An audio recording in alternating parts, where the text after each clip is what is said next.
Welcome back, ball fans. I'm here with VFL Alan Duncan, who was a kicker for the Vols from 1978 to 1980. What's it like being back at practice? Well, it's a lot of fun.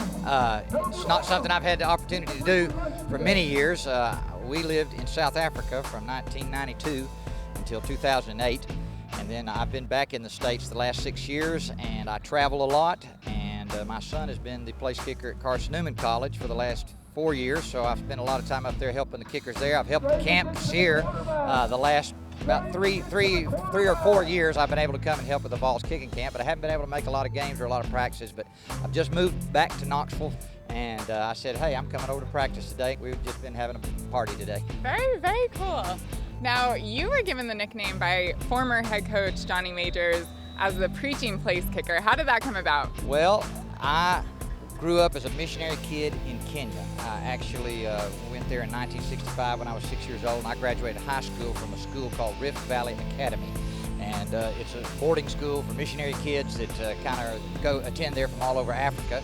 My first nickname was Swahili Sidewinder because I spoke Swahili fluently, and John Ward gave me that nickname. Wow. But I was always tried to be bold about my faith in Christ and not ashamed of what it meant to be a Christian. And Coach Majors and I had a lot of deep, fun conversations. He was always real forthright with me, and I was the same with him, and I think he came to appreciate what I believed in and what I stood for. I always said to folks, if I can talk you into being a Christian, somebody else can talk you out of it, but I'll tell you what I believe, and then you make your choice. And I think he just respected that respect I had for him and others.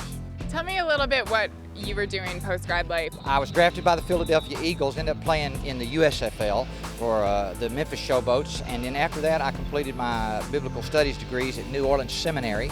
And then in 1992, my wife Andrea and I and our 4 children, oldest was 5, the youngest was standing right over there, was 6 months old at the time. We got on a plane, 35 hours later arrived in Johannesburg, South Africa. Then we worked for 16 years in a city called Port Elizabeth with a people called the Xhosa people, and they speak a language with a click in it. So we had to learn to say Utiko Yingwele Iteleo, and that means God is great, holy above all others in Xhosa, but you've got to make sure your tongue's loose when you say it.